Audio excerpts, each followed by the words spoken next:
Olá você! Se você se sente ansioso, se você fica sempre no futuro está sempre muito preocupada, sempre com o peito no peito, como se alguma coisa fosse acontecer, fica aqui. No vídeo de hoje eu vou falar sobre ansiedade, sobre TAG, transtorno de ansiedade generalizada.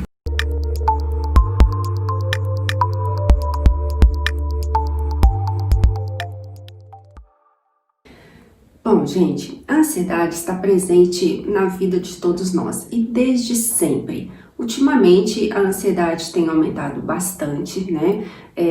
Muitas pessoas têm experimentado um grau muito maior de ansiedade, não só por causa dessa quarentena, todas essas inseguranças que nós temos, todos esses medos, mas também o aumento da ansiedade geral, não somente nessa época. Então, desde os primórdios, né, estudos apontam isso, que o homem sempre esteve com o organismo preparado para luta ou fuga. Então, ele sempre saía das cavernas meio que se preparando para algum perigo iminente, alguma coisa que fosse acontecer, porque ele ia lutar ou ele ia fugir. E isso veio se arrastando ao longo dos anos e a gente pode perceber isso no nosso organismo, né? No nosso comportamento também. Porque a pessoa que é muito ansiosa, ela está sempre muito preocupada, como se alguma coisa fosse acontecer, como se ela fosse ser atacada ou algum perigo fosse acontecer. Quando essa ansiedade e esse perigo, ele é real, por exemplo, eu dei o exemplo de você vai apresentar um trabalho, é real, né? Você está ali, você tem dificuldade de falar em público, o evento vai acontecer, você começa a pensar, nossa, e se der um branco na hora, se as pessoas não gostarem do que eu vou falar, então isso começa a disparar hormônios no seu corpo e a sua respiração aumenta, que é a hiperventilação, e essa hiperventilação vai fazer com que seu coração bata mais rápido, sua mão fique suando e realmente acabe dando esse branco aí tão temido. Ok, são coisas reais, né? Você vai passar por uma prova de direção, por exemplo, isso também é real. Agora, para o ansioso, não precisa ser um perigo real, ele pode ser um perigo imaginário. Né? Assim, a gente imagina que alguma coisa vai acontecer e disparam todas essas reações corporais.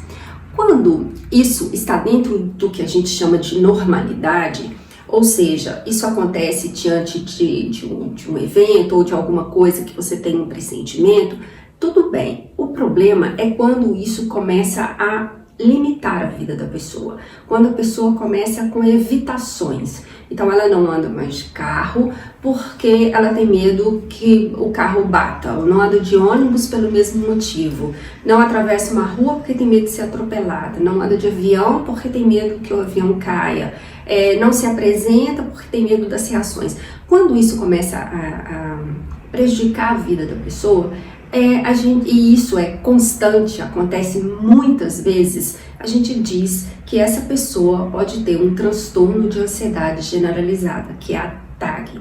O diagnóstico da TAG é um diagnóstico clínico, né? Ele é a partir do relato do paciente. Não existe um exame físico, um exame laboratorial que comprove a ansiedade. Existe um depoimento do próprio paciente. E é levado em consideração o grau dessa ansiedade, o grau de limitação da vida dessa pessoa. A pessoa, se a pessoa já não está dormindo, né, tem prejuízo do sono, prejuízo da alimentação, ou a pessoa começa a comer mais, ou ela trava e não consegue comer de jeito nenhum, está emagrecendo, então, ou está ganhando peso, com diarreia ou com o intestino preso, todos esses extremos que estiverem acontecendo e prejudicando a vida da pessoa, o médico, né, o clínico, ele vai medicar essa pessoa. Quando o diagnóstico é feito por um psicólogo, que também pode fazer esse diagnóstico, muitas vezes, igual acontece quando o paciente me procura, quando eu vejo que a limitação da vida já está grande e que a pessoa não vai dar conta somente com a terapia, eu também digo que essa pessoa procure um médico, geralmente um psiquiatra. para que ele faça o acompanhamento da medicação. Por quê? Vou dar um exemplo aqui para vocês. Vamos supor que tem um carro, né? E esse carro tem um alarme. Esse alarme, ele é regulado para disparar quando ele for arrombado, roubado, né? Só que vocês já viram que tem alguns carros que o alarme dispara com vento, com encostar no carro, qualquer barulhinho, ou às vezes a gente vê um alarme disparado e quando a gente vai lá ver não tem nada acontecendo. Pois é mais ou menos isso entre a ansiedade e entre a TAG. A ansiedade, vamos dizer que seja aquele carro regulado. A ansiedade acontece, igual o alarme do carro, quando realmente tem um perigo, aí a ansiedade é esse alarme, então ela é importante nessa hora, porque ela dispara, está acontecendo alguma coisa comigo, meu corpo está me avisando que eu não estou bem para isso aqui, que eu tenho que me preparar para isso aqui. Quando é a TAG, é esse alarme desregulado, completamente desregulado. Então não precisa de alguém estar lá arrombando o carro, não precisa de estar acontecendo alguma coisa com você. O simples medo de que alguma coisa aconteça já dispara as crises, já dispara essa ansiedade maior. E na TAG, a pessoa vai experimentando isso ao longo do dia. É tanto que às vezes nem está acontecendo nada e o seu corpo já está trabalhando no modo ansioso. E aí você pensa assim, ai, tem uma coisa ruim me acontecendo, uma coisa num aperto no peito, eu não sei o que é, não sei o que está me acontecendo. E é nisso que a terapia vai te ajudar. Através da terapia, principalmente a cognitivo-comportamental, não vou nem dizer que é a única, mas eu estou dizendo porque eu trabalho com ela, a gente pede ao paciente que faça relatórios, que se observe, que comece a prestar atenção no que está acontecendo, no que está pensando, no que está sentindo, para que a gente possa, né, junto com o paciente, ajudá-lo a identificar os componentes, o que está impulsionando, desencadeando essa ansiedade maior, para que a gente vá trabalhando esses eventos, esses comportamentos. E aí é que entra a medicação casada com a terapia, para poder trabalhar nas duas frentes. Uma coisa também que eu sempre falo com meus pacientes é trabalhar a questão da respiração.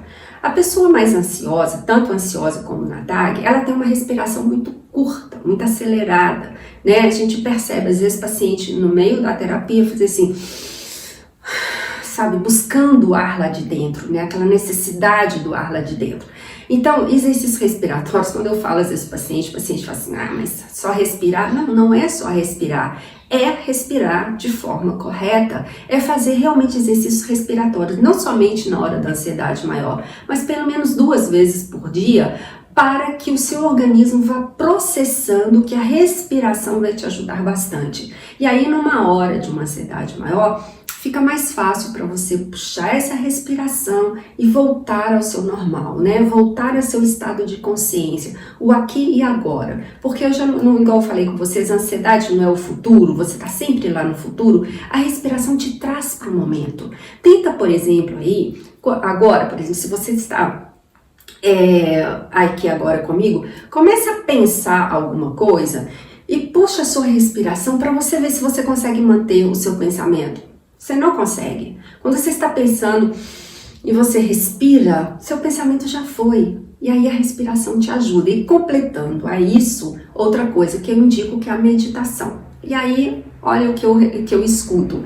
Ai, mas meditação, eu não dou conta. Eu sou uma pessoa ansiosa, sou uma pessoa agitada, ficar ali parada, zen, eu não dou conta disso. Gente, a meditação não precisa ser só nesse modo zen, de, sabe, pernas assim, tudo. Não, a meditação, ela vai te ajudar no fluxo desse pensamento, né? O pensamento chega, você reconhece e aceita esse pensamento ruim, aceita, sem brigar com ele, e deixa ele embora. E como é que ele vai embora? Você se concentra na respiração, muitas pessoas fazem um mantra, e aí esse pensamento vai. Ele vai embora de vez? Ele insiste, ele tenta voltar, você de novo se concentra e deixa ele ir. Se você praticar a meditação mais vezes, você vai ver que vai ficar muito mais fácil você repetir esse mesmo comportamento durante o seu dia. Outra coisa, mais 2 coisas eu queria colocar aqui uma ajuda para vocês. Outra coisa é a atividade física. A atividade física ajuda muito para vocês liberarem, né? Pra gente liberar hormônios que são hormônios bons.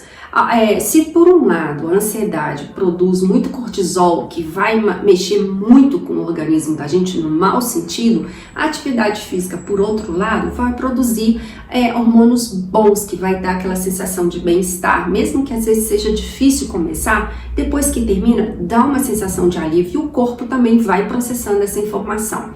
Outra coisa é a alimentação.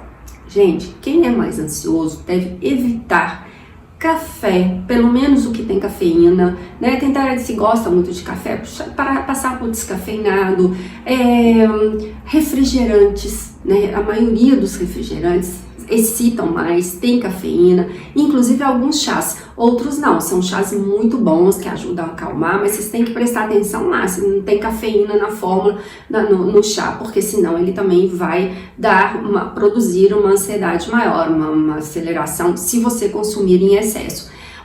Comer demais também, comer demais dá uma sensação de barriga estufada, produz uma certa irritabilidade, a pessoa às vezes fica meio nervosa e aí pode desencadear a ansiedade. Bom, gente, eu espero ter ajudado vocês, né? Se você está aí passando por um momento desse, nessa quarentena, quer mais alguma ajuda, deixe seu comentário aqui embaixo, eu posso gravar outro vídeo para vocês, mas se isso tiver demais, se isso tudo que eu falei para ajudar não resolva, né, não vai resolver seu problema, busque ajuda, não fique sofrendo. Hoje em dia tem tantas formas de tratar a ansiedade, de ajuda, não fique aí sofrendo sozinho, tá bom? Um abraço, até o próximo vídeo, tchau!